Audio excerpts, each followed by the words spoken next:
Bienvenidos a La Gran Esperanza para la Familia. Es una alegría volver a estar con ustedes.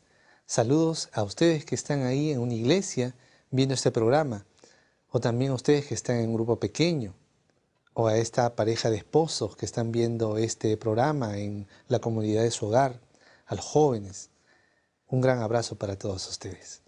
Acompáñenme en una oración. Querido Señor, gracias por esta oportunidad que nos das de abrir tu palabra. Señor, derrama bendiciones abundantes en cada uno de tus hijos e hijas que están mirando este programa en diferentes partes de Sudamérica. Gracias, Señor. En el nombre de Jesús. Amén.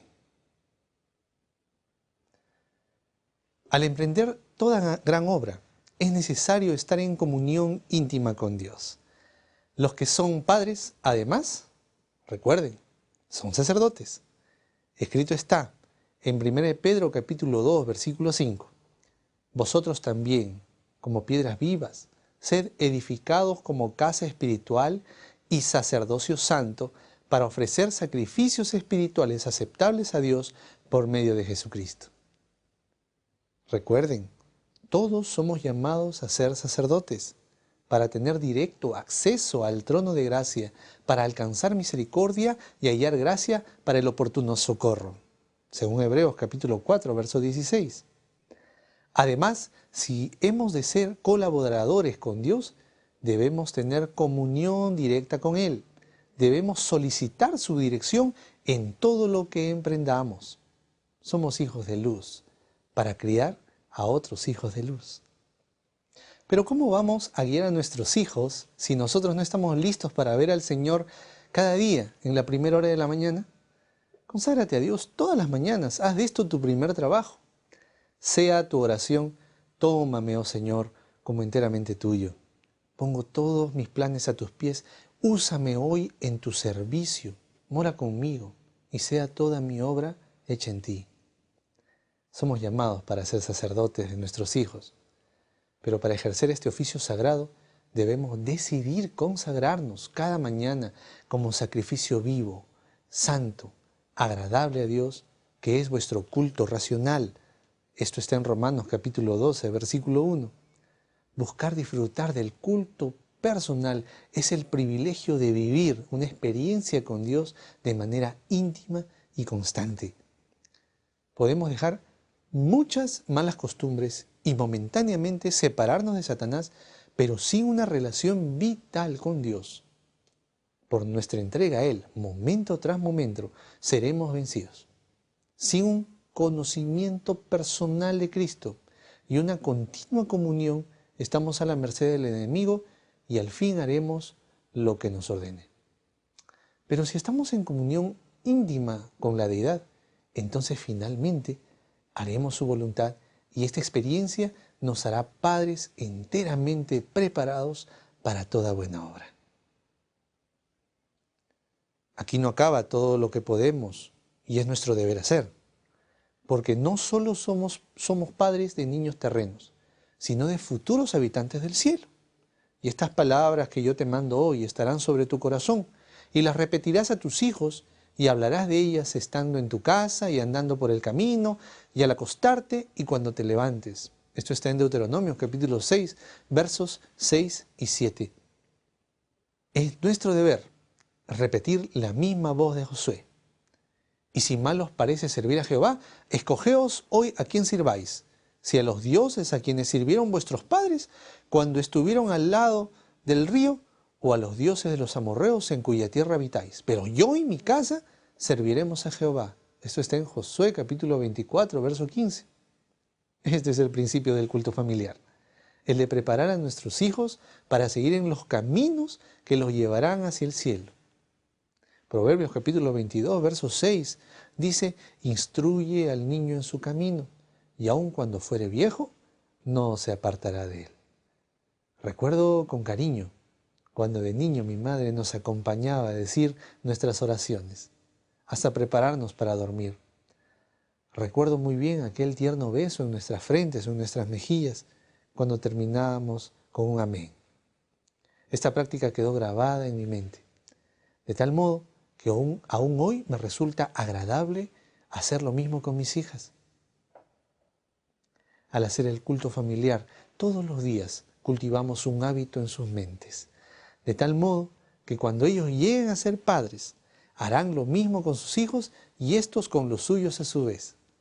Nos constituimos en familias de esperanza, en hijos de Dios, con las mentes llenas de la bendita esperanza, del amor de un Dios que pronto volverá para llevarnos a morar en aquel hogar de hogares, aquella ciudad feliz más allá del sol.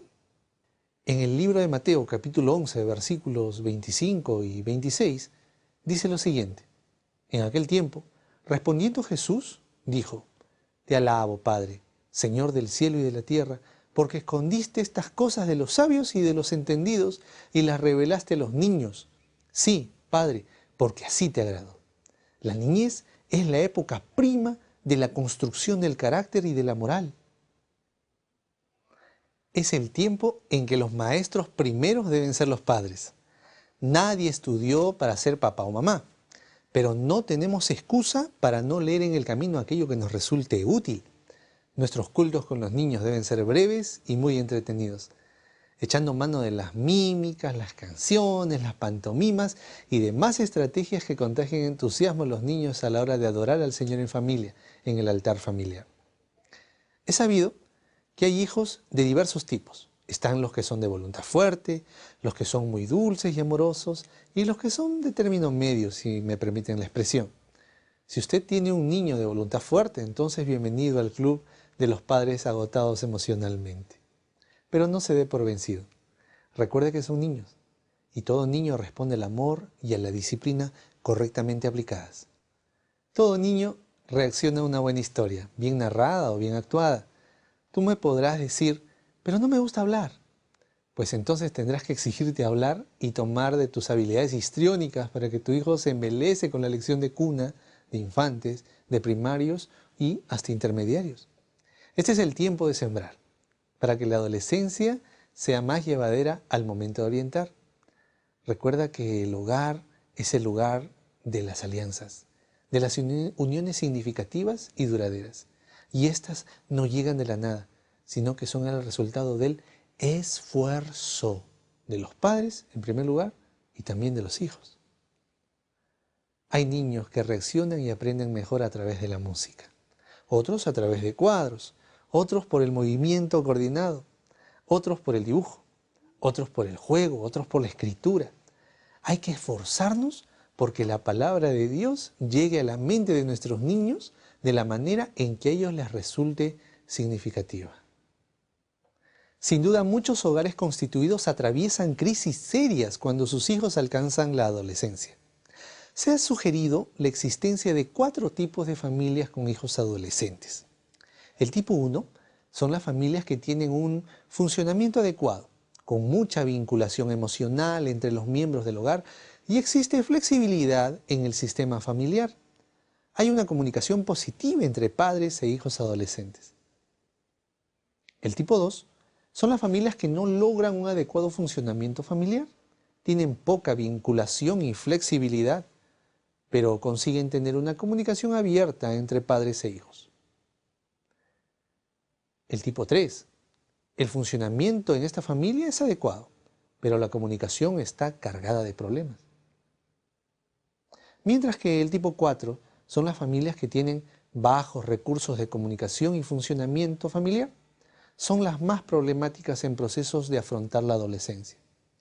Es necesario entonces que desarrollemos capacidades de vinculación, flexibilidad y comunicación abierta. Y esto exige un esfuerzo de los padres en su capacidad de negociación, tendiente a hacer más participativa y recíproca la relación con sus hijos adolescentes. Deben, lejos de discrepar con ellos, delegar ciertas decisiones para el buen desarrollo de su identidad y el logro de su bienestar. El culto en esta etapa debe ser desarrollado en forma de diálogo, tendiente a cubrir necesidades. La lectura de las lecturas matinales es buena, pero es menester aplicar estas lecturas a las necesidades de los hijos adolescentes. Las lecciones aprendidas, teniendo en cuenta que los adolescentes necesitan aprobación, confianza de los padres, orientaciones claras en cuanto a sexualidad, amistad, diversiones, horarios y autoridad paterna deben ser así enfocados. El culto debe ser la base para un diálogo abierto y agradable, aunque a veces sea necesario polemizar un poco, sin el ánimo de quedar siempre con la última palabra, es decir, conceder pequeñas victorias a veces. Y acontecía que habiendo pasado en turno los días del convite, Job enviaba y los santificaba y se levantaba de mañana y ofrecía holocaustos conforme al número de todos ellos, porque decía Job, quizá habrán pecado mis hijos y habrán blasfemado contra Dios en sus corazones. De esta manera hacía todos los días. Esto está en Job capítulo 1, verso 5. Este es el texto de padres con hijos adolescentes que luchan por lograr cierto grado de independencia y que los padres ven como amenaza de la unidad familiar este periodo juvenil. Recuerden, padres, sean sencillas las instrucciones que den a sus hijos y asegúrense que las comprendan claramente. Las lecciones que aprenden de la palabra deben ser presentadas a sus mentes juveniles con tal claridad que no puedan dejar de comprenderlas. Por sencillas lecciones sacadas de la palabra de Dios y de su propia experiencia, pueden enseñarles a conformar su vida a la norma más alta. Aún en la infancia y la adolescencia pueden aprender a vivir vidas llenas de reflexión y fervor y vidas ricas en la mies del bien. La adolescencia es un periodo crítico y aún allí debemos velar porque nuestros hijos sean orientados por las palabras del Señor. Velar por sus relaciones humanas y solidificar las relaciones con ellos, que se construyen sobre la base de la relación saludable entre padres e hijos desde la niñez. ¿Cuántas veces he escuchado de padres clamando por ayuda por un hijo adolescente díscolo? Quizá eres una madre que llora por una hija desorientada. Quizá eres un padre que sufre y ha probado de todo por llevarse bien con su hijo. Quizá eres una madre que no aprueba el novio de la hija o un padre que tiene mucho temor de lo que pueda estar haciendo su hijo. Pero si ya tienes dificultades con un hijo o hija en la adolescencia, busca ayuda de otros padres cristianos con más experiencia que tú y clama al Señor para que te dé sabiduría en lo tocante a la crianza de muchachas y muchachos en esta etapa. Hoy es el momento de iniciar una cruzada de oración y de acción a favor de levantar altares de oración y estudio hábil de la palabra con nuestros hijos pequeños y adolescentes. Construyamos los altares familiares y congreguemos con entusiasmo a nuestros hijos pequeños y luego veremos una cosecha de adolescentes y jóvenes dóciles a la palabra de Dios. Ustedes que están ahí viendo este programa, por favor, tómense de las manos. Vamos a orar. Querido Señor, gracias. Gracias por nuestros hijos. Señor, te suplicamos que nos des sabiduría para poder construir altares en torno de los cuales nuestros hijos pequeños y nuestros hijos adolescentes quieran venir a adorarte. En el nombre de Jesús.